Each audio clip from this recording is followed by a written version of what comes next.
Hai semuanya, kembali lagi nih sama aku Eva. Dan di video kali ini aku mau membahas tentang financial freedom. Nah, yang aku mau bahas nih di video kali ini yaitu tentang pengertian financial freedom, tahap-tahapan untuk menuju financial freedom tersebut, dan cara untuk menuju financial freedom. Nah, seperti apa pembahasannya? Berikut penjelasannya.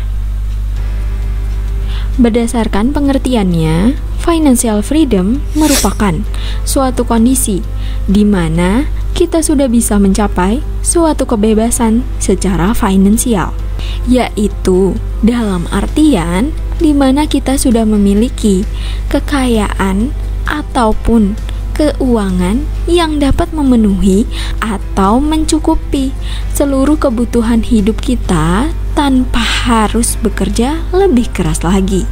Setiap orang tentu ingin nih mempelajari dan dapat mencapai financial freedom ini dikarenakan adanya manfaat yang sangat menguntungkan.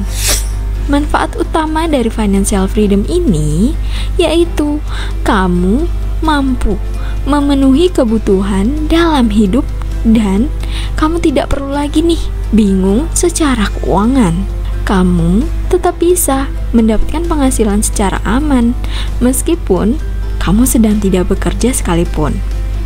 Dan manfaatnya akan bisa kamu rasakan ketika kamu sudah tidak lagi mampu bekerja atau pensiun. Namun, dalam mencapai financial freedom ini bukanlah hal yang mudah, karena kita perlu untuk melalui beberapa tahapan dalam mencapainya. Apa saja sih tahapan tersebut? Nah, sebelum kita lanjut videonya, jangan lupa nih untuk sempatkan subscribe dan klik loncengnya agar kita dapat tumbuh bersama.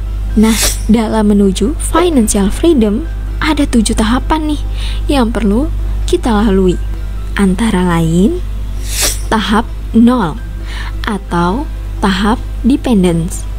Pada tahap dependence atau dapat dikatakan juga sebagai tahap 0, yaitu di mana kita masih tergantung pada orang lain dalam memenuhi kebutuhan finansialnya.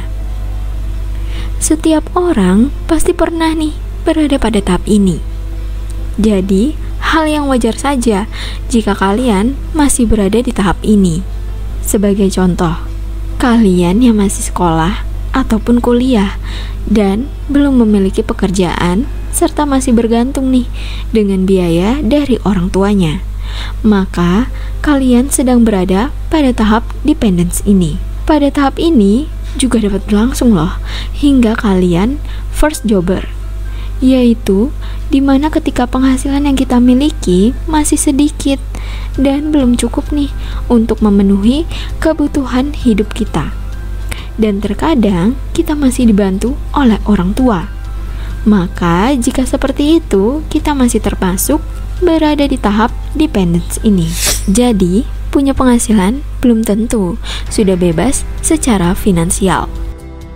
Tahap 1 atau tahap solvency, yaitu tahap di mana kita sudah memiliki komitmen yang baik untuk mengelola keuangan, sehingga kita sudah bisa memenuhi kebutuhan dan tidak lagi bergantung kepada orang lain. Pada tahap ini, kita juga sudah memiliki pendapatan yang seimbang dengan pengeluaran. Namun, pada tahap ini, kita masih memiliki hutang yang kalau tidak dikelola dengan baik akan berdampak fatal bagi kita di kemudian hari. Nah, agar kita dapat keluar dari tahap ini dan kita dapat menuju ke tahap selanjutnya, maka kita perlu nih mencari berbagai peluang yang ada agar bisa menambah pemasukan dan menekan pengeluaran seefektif mungkin. Tahap kedua atau tahap stability. Pada tahap kebebasan finansial ini, kondisi finansial kita cenderung lebih stabil. Hal ini dikarenakan kamu sudah memiliki pekerjaan dan pemasukan yang diperoleh lebih besar nih daripada pengeluaran. Pada tahap ini, kita bisa membayar hutang sampai lunas. mengurangi pengeluaran, dan dapat berinvestasi ataupun menabung. Saat berada di tahap kebebasan financial stability ini, kita bisa lebih fokus pada hutang produktif seperti KPR dan pinjaman untuk melanjutkan pendidikan. Tahap ketiga atau debt freedom. Saat sudah sampai di tahap 3, bebas finansial ini, kita berarti sudah tidak memiliki hutang lagi dan sudah memiliki dana cadangan yang cukup.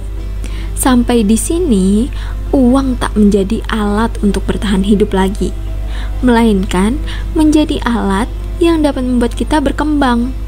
Nah, pada tahap ini, ada peluang bagi kita untuk hidup sesuai dengan keinginan.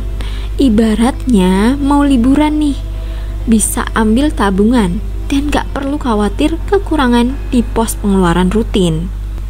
Selanjutnya, tahap keempat atau tahap security.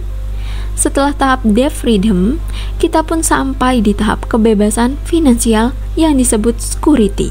Pada tahap ini, kita bisa melakukan investasi secara rutin, baik itu investasi jangka pendek, menengah, ataupun jangka panjang.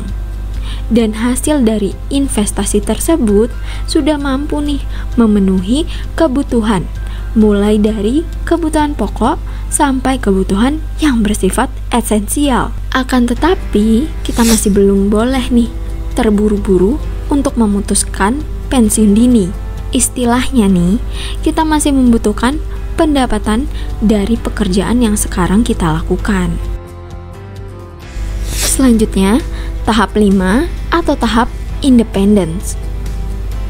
Pada tahap independence ini, kita sudah makin dekat nih dengan keberhasilan financial freedom kita, yang sebenarnya hasil dari investasi yang kita tanam sudah mampu untuk memenuhi kebutuhan beserta gaya hidup yang kita inginkan.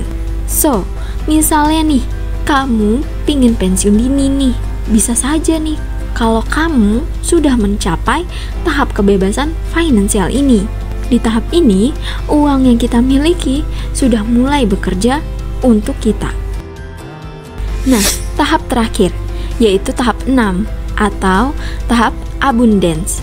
Tahap ini adalah tahap kebebasan finansial yang sebenarnya, di mana kamu sudah memiliki passive income dari aset aktif yang cukup, sehingga bisa banget nih untuk memenuhi kebutuhan dan gaya hidup kamu. Bahkan passive income yang kita miliki masih ada sisanya nih dan bisa kita gunakan untuk memenuhi kebutuhan kita yang lainnya. Nah, itulah tadi penjelasan tahap-tahap dalam menuju kebebasan finansial kita. Gimana nih? Dari penjelasan yang tadi sudah dijelaskan, kamu sudah sampai di tahap mana? Namun, bagi kalian yang masih berada tahap awal, tak perlu khawatir atau jadi insecure ya. Karena setiap orang memiliki level kebebasan finansialnya masing-masing dan juga memiliki peluang yang sama untuk bisa mencapai tujuan terbesar ini. Yang terpenting, kalian ada kemauan dari dalam diri untuk mulai mencapai tahap-tahap tersebut. Lalu, bagaimana sih caranya kita dapat mencapai financial freedom ini? Yang pertama, membuat anggaran. Nah, salah satu yang bisa kalian lakukan nih untuk mencapai financial freedom ini yaitu dengan membuat anggaran, yaitu di mana kamu membuat daftar anggaran setiap bulannya. Fungsinya untuk mencegah kamu berbelanja di luar kebutuhanmu. Jadi, dengan begitu, kamu bisa mengontrol nih pengeluaran bulananmu. Dan tabungan yang kamu miliki tetap akan dapat berjalan lancar. Nah, dengan mengetahui kebiasaan pengeluaran tiap bulan, pastinya nih kamu bisa merencanakan strategi keuangan yang tepat. Kedua, segera lunasi hutangmu dan hindari untuk berhutang kembali. Nah, seperti penjelasan sebelumnya, bahwa salah satu ciri dari seseorang yang sudah mendapatkan kebebasan finansial yaitu merupakan mereka yang sudah terlepas dari hutang. Untuk itu, coba nih untuk membiasakan diri kamu untuk tidak melakukan peminjaman dana ataupun hutang. Namun, apabila sudah terlanjur, sebaiknya segera nih kalian melakukan pelunasan terlebih dahulu, dan kemudian buatlah daftar berapakah total hutang yang kamu miliki saat ini, dan buatlah perencanaan pembayaran hutangmu sesegera mungkin agar nantinya bebanmu bisa berkurang. Karena jika hutangmu semakin banyak, maka akan semakin jauh kamu untuk dapat mencapai kebebasan finansial ini. Untuk itu, jangan biasakan untuk berhutang. Namun, jika ada kondisi yang mengharuskan melakukan pinjaman, sebaiknya memilih dengan bunga yang kecil dan segera untuk selesaikan utang tersebut. Ketiga, pisahkan tabungan masa depan dengan dana darurat. Salah satu hal yang terpenting dalam mencapai kebebasan finansial yaitu dengan memiliki tabungan untuk bekal masa depan. Namun, sebaiknya kamu tidak hanya menyiapkan tabungan untuk masa depan saja, karena tabungan untuk keperluan yang mendadak atau dana darurat juga sangat dibutuhkan. Tabungan dana darurat berfungsi untuk membantu kamu mempersiapkan diri pada saat ada kebutuhan mendesak. Misalnya nih, seperti saat kamu harus mengeluarkan uang untuk keperluan berobat, atau jika ada keadaan darurat seperti mengalami PHK ataupun hal lainnya. Nah, dengan memisahkan setiap tabungan, tentunya nih kamu akan lebih mudah untuk memantau perkembangan setiap tabungan yang kamu miliki tersebut. Yang keempat, mulai melakukan investasi. Nah, untuk cara lain nih yang dapat membuat kamu semakin dekat dengan financial freedom yaitu dengan investasi. Namun sayangnya tidak semua orang berani nih untuk mencoba berinvestasi. Padahal saat ini sudah ada loh bermacam-macam jenis investasi yang bisa kamu pilih. Misalnya nih seperti investasi emas, reksadana, hingga deposito. Kemudian, jika kamu ingin cepat, untung juga dapat mempertimbangkan mencoba investasi saham. Namun, jika kamu masih pemula, ada nih beberapa hal yang perlu kamu perhatikan sebelum melakukan investasi, yaitu seperti mempelajari jenis investasi yang akan dipilih dan memahami situasi keuangan diri sendiri hingga menentukan tujuan berinvestasi. Nah, jika kamu tertarik untuk mencoba berinvestasi, jangan malu nih untuk mulai bertanya kepada orang di sekitarmu yang sudah memiliki pengalaman di investasi, atau kamu juga dapat mempelajarinya dari internet, majalah, ataupun buku.